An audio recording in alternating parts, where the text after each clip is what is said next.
guys, Angela here, and welcome back to Hobby Night. Today we are going to be looking at Commander Shadowsun of the Tau Empire, leader of the Fifth Sphere expansion. We're going to be opening her up, taking a look at the sprues and all the contents inside the box, taking a look at her new rules, and then we will put her together and take a look at the final model. Alright, and we're back with Commander Shadowsun. So she comes with her mini, obviously, as well as two drones. I believe one is, I'm not actually going to guess. I assume this is actually the command link. I lied, I'm going to guess. I think this is the command link, and I'm going to guess that's the shield drone. I don't play Tau. I've always been interested in them. Look at that. Look at that in the battle suit, like where she just looks so cool. And a lot of the Tau do. I especially prefer them with their helmets on because honestly, I prefer all of the factions with their helmets on now that I think about it. So that's actually not specific to them or because I don't like anything about the Tau themselves. It's just I like Warhammer minis with helmets on because their helmets are always really cool. Yeah, I just have never been super interested in playing them. Their mechanics, while interesting and kind of similar to Death Guard in some ways in regards to they can be very castle-y and Death Guard can be very castle-y. Just never really appealed. But let's go ahead and get to looking at the inner contents of the box. So we have her bases, the stands that the drones go on, the how to build and paint and all that. So we'll look at that in a bit. But for now, oh boy, we're going to look at these sprues, and they look like they have a bit of complication in regards to putting them together. There's a lot of little bits here, lots of little pieces, all very mechanical looking because Tau and robots, but it should be fun. I'm very excited to put her together. I feel like I've tainted the household though with Xeno scum. To be fair, guys, we have several Xeno armies. This is just the first Tau Xeno. So it looks like we've got a couple drones here. Looks like there's bits of her along here. These are always a pain in the butt to glue down because they're very thin and easy to knock back off. We have her leg along with the cool terrain piece that she's standing on. The base, which of course has many skulls because it's Warhammer and you cannot have a base and not have skulls on it. That is a rule, and if anybody ever tells you otherwise, they're lying to you. You must have skulls on your bases. But yeah, this looks like it's gonna be pretty fun to build. Got a couple of very interesting pieces in here, lots and lots of little bits, but it looks like it's gonna be not too bad. Single sprue. These are not the easy to build, unlike some of the other models that we've looked at. This is sort of a classic kit, so will require clipping and gluing, and if you're real fancy, which I am not, you can magnetize or pin your models to make them even fancier, but we're going to do sort of the standard build. So let's go ahead and take a look exactly how she should be built. Let's get that into focus a little bit. So here she is with her drones. Classic Tau color scheme. I don't actually know specifically if the orange is standard or not, or what sept I believe it falls into, but I do enjoy the white and orange look actually a lot, although I've seen some really cool alternate paint schemes that I have no idea if they're official, if you will. To a specific sept or anything, but I've seen some really cool ones out there. Let's take a look. So we've got our warnings, of course. They always tell you make sure you read this first before you start building. Mostly because there are parts where they tell you maybe don't glue that, and I have definitely ignored that accidentally on occasion and then glued them, and it was not good. But let's take it step by step. So this is getting her together. Interesting, they actually have you start by gluing it to the base. I feel like normally you don't see that. And then you put the rest of her together, all of her weapons, her backpack. That's going to be fun. And then we start putting her other guns together, or the ones that at least go onto the backpack. Or her chest, I guess. I guess that's all of her, now that I'm looking at it. And then you just glue all of her together. And you can choose, of course, whether or not you want to have her without her helmet and her beautiful hair flowing, or you can have her with the helmet. And I wonder if that actually gives you the option to have her be not Shadowsun and just being another character in this suit. Because I know this suit is, I don't think, unique to her, from my understanding. I don't actually know the Tau units, despite watching battle reports with Tau in them fairly regularly. I don't actually remember their units super well. And then, of course, we've got our drones on this side. So one of the drones, this is the second drone, and then we get to glue them to these fun acrylic stems, which I'll show you here in a minute, that I dislike because they're a pain in the butt. Although it's interesting, they actually have these ones going into some little like rock bits. Maybe that will help actually stabilize it on the base and make it so that they don't break off as often. But we'll see. And for the interesting part, we have her new rules. So this is a new release. She got an update in Psychic Awakening with a lot of the Tau, as well as Guard and Gene Stealer cults, I believe, are the ones that were in the most recent Psychic Awakening book for the Greater Good. Very Tau themed. But this is Commander Shadowsun. She has a movement speed of 8 inches, a weapon skill of 3+, a ballistic skill of 2+, strength and toughness 4, 5 wounds, 4 attacks, a leadership 9, and a save of 3 up. And then she has with her the MV-37 Advanced Guardian Drone, which has... Actually, both drones are identical in regards to their stats, so we'll go over both of them. And there's also the MV-62 Command Link Drone. So both of them have an 8-inch movement speed, 5+, weapon skill and ballistic skill. Strength and toughness, actually strength 3, toughness 4, 1 wound, 1 attack, leadership 6, because they're drones, and a save of 4 up. Commander Shadowsun is a single model equipped with Fletchet Launcher, 2 high-energy fusion blasters, light missile pod, and a pulse pistol. This model is accompanied by 1 MV-37 Advanced Guardian Drone and 1 MV-62 Command Link Drone. You can only include one of these models in your army. Alright, so for her weapons, she has a Dispersed Fusion Blaster, has a range of 18, Assault 2, Strength 7, AP -4, Damage D3. When resolving an attack made with this weapon against a unit that is within half range, roll 1 additional D3 when inflicting damage with it, and discard 1 of the dice. I like how, according to those rules, she could in theory discard, if she so chose, the good die, like the higher value die, because it's not saying take the highest, which I feel like sometimes they do say.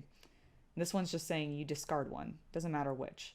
I wonder if there's a point where, for some reason, you'd want lower damage, but I feel like that's not going to happen. Anyways, she also has a Fletchet launcher, which has an 18-inch range. It's a pistol 5, which means it's got 5 shots. Strength 3, AP 0, and 1 damage. No special abilities. Then, of course, there's the High Energy Fusion Blaster, 24-inch range, Assault 1, Strength 8, -4 AP, and a D6. And then as a special ability, when resolving an attack made with this weapon against a unit that is within half range, roll 1 additional D6 when inflicting damage with it and discard 1 of the dice. So same thing, except instead of with a D3, in this case you're using a D6. So that's pretty nice. I do think you can only have one or the other of these. It said something... Oh, actually it's down here. I think I was reading her rules in the Psychic Awakening book because I have that too, and I was going over her before doing this opening, but I think she can only have one of them, but we'll find out.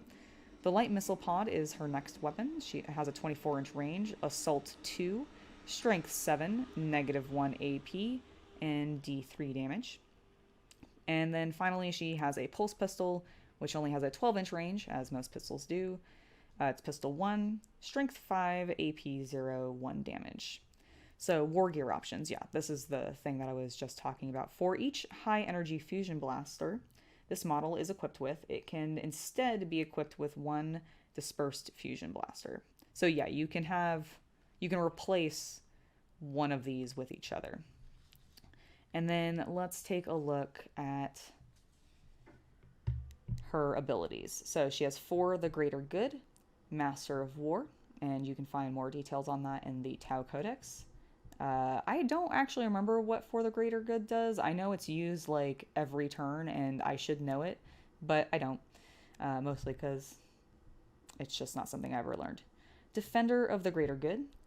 When this model would lose any wound as a result of an attack whilst this model is within 3 inches of a friendly XV-25 stealth battlesuit unit, that unit can attempt to intercept the attack. Roll 1d6 on a 2-up. This model does not lose those wounds, and that unit suffers 1 mortal wound for each of those wounds.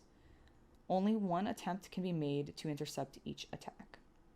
Supreme Command.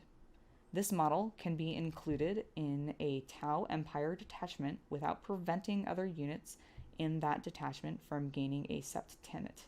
Note, however, that this model does not benefit from any Sept Tenet unless that Sept Tenet selected for that detachment is coordinated fire arcs, which I just assume benefits her specifically and might benefit her if she's with other, honestly, stealth suits, probably. Like, that might be a good thing to put her with, considering she's in one herself, and I bet they might benefit from that particular sept. She also has Infiltrator. When you set up this model and its accompanying drones during deployment, they can be set up anywhere on the battlefield that is more than 12 inches away from the enemy deployment zone and any enemy models. So she can deep strike. Genius of Qiaoyan, I think is how that might be pronounced. I'm not 100% sure. Once per battle, this model can declare Qiaoyan, even if Qiaoyan or Mont Ka has already been declared. Mount Ka and Qiaoyan cannot both be declared in the same turn. I'm going to be honest, none of that made sense to me. And we're just going to move on and look at command link. At the start of your shooting phase, if a friendly command drone model is within 3 inches of this model, select one friendly Tau Empire unit within 12 inches of that model. Until the end of that phase, when resolving an attack made by a model in the Tau Empire unit, you can reroll a hit roll of 1. So that's nice. Drone support. When this model is set up on the battlefield, its accompanying drone models are set up in unit coherency with it. From that point onwards, the drone models are treated as separate units. So basically they go in together, but then function separately afterwards. And then finally, her last 2 abilities. One is Camouflage Field. So when resolving an attack made with a ranged weapon against this model, or an accompanying drone, subtract 1 from its hit roll. And then she is wearing an XV-22 Stalker battlesuit, so she has a 5-up invulnerable save. Now we will take a look at the drones. So the abilities for the Command Link drone, it has For the Greater Good. Savior protocols, so when resolving an attack made against a Tau Sept Infantry or Tau Sept Battlesuit unit, whilst this unit is within 3 inches of friendly Tau Sept drones unit, if the wound roll is successful, you can roll 1d6, and on a 2-up, the drone unit suffers 1 mortal wound and the attack sequence ends.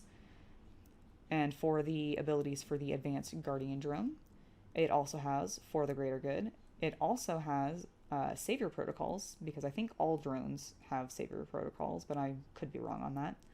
But it also has Advanced Guardian Field. This model has a 4-up invulnerable save. When a friendly Tau Empire model would lose a wound whilst within 3 inches of the model, roll 1d6, and on a 6, that wound is not lost. So basically it just has a little bit of a better save, maybe a bit more survivable. And then they have the following faction keywords: Tau Empire and Tau Sept. Keywords for Shadowsun specifically are infantry, battlesuit, character, commander, XV-22 stalker, jetpack, fly, and Shadowsun.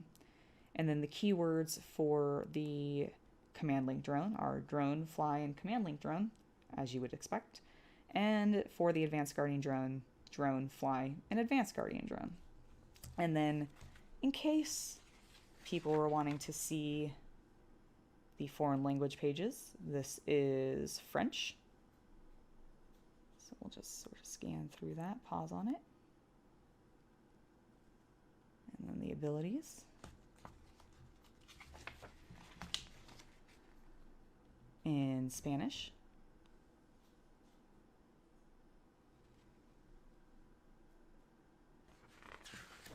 Let's see, I think German's usually next. Yep. So we've got German. And of course, I think all of this can be found in Psychic Awakening, which released this past Saturday. And then this one is Italian.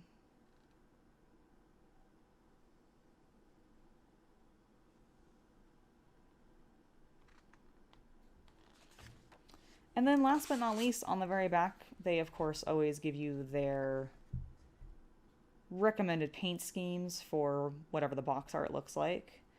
As you can see, you can get dozens of paints and make it look like this. I am sure that Games Workshop will have a how to paint Shadowsun.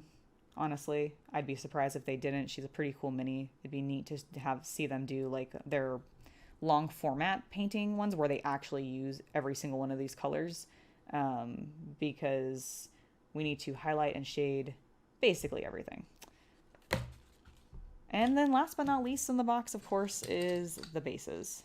So she has this larger, I think this is a 50 mil. I can never actually tell, and I'm not actually sure on the back where they say their size. And then the drones have what I think are 30s, but these might be the 25s. I can't actually remember. And then my worst enemy, my goodness, how many destroyers I have knocked off these because they use them too, and we do have a Necron army. I really wish there was another way they could design these to work better. Like I said, I'm hoping that because of the rocky bits, which I don't remember where they're on the sprue now. Oh, right here.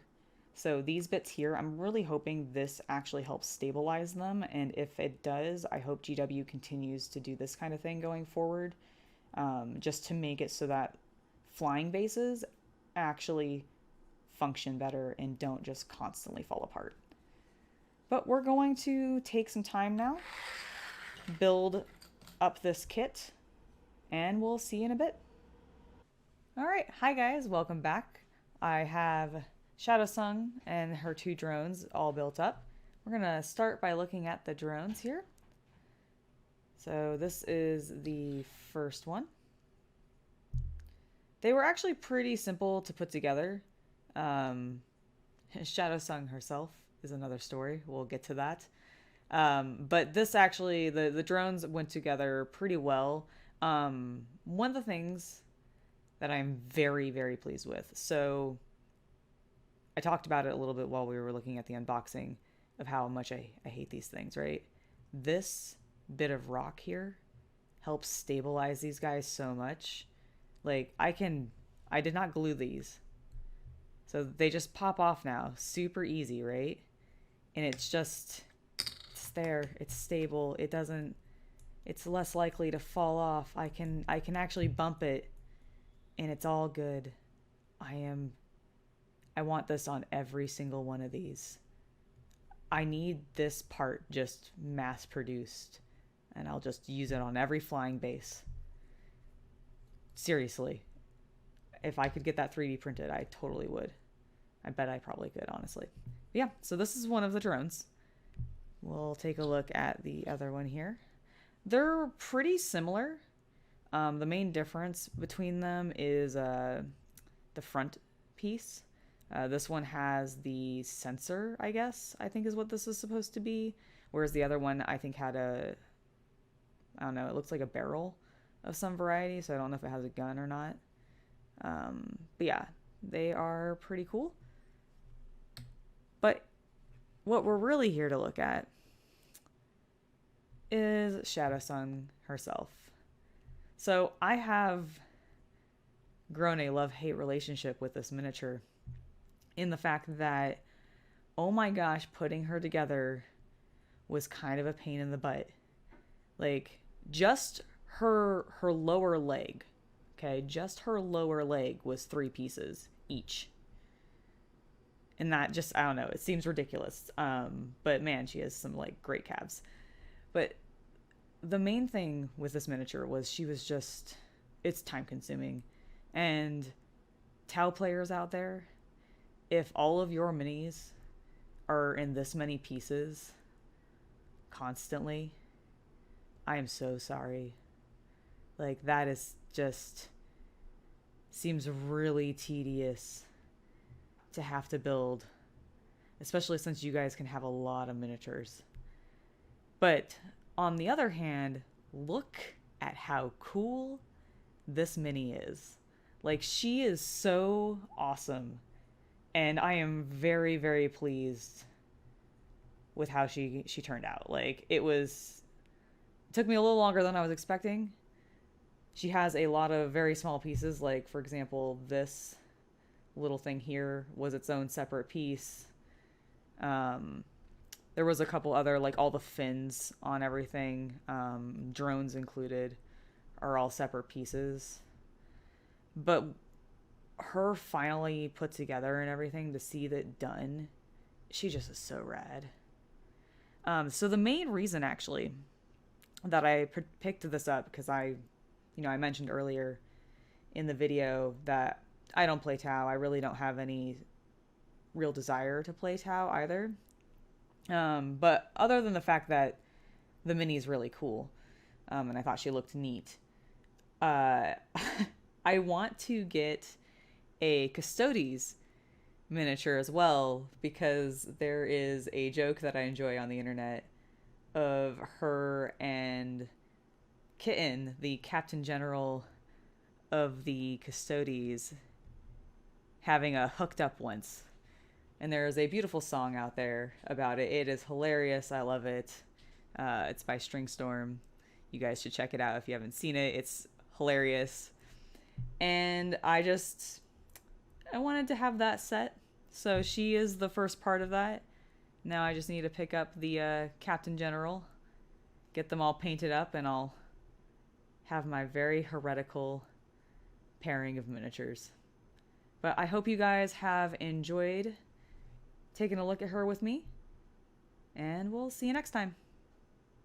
Hi guys, thanks for watching. If you liked that video, make sure to subscribe and hit that bell icon below for more. If you'd like to see additional stuff that I do, you can follow me on Instagram and Twitter at hobby_night. Thanks again for watching, and I'll see you next time.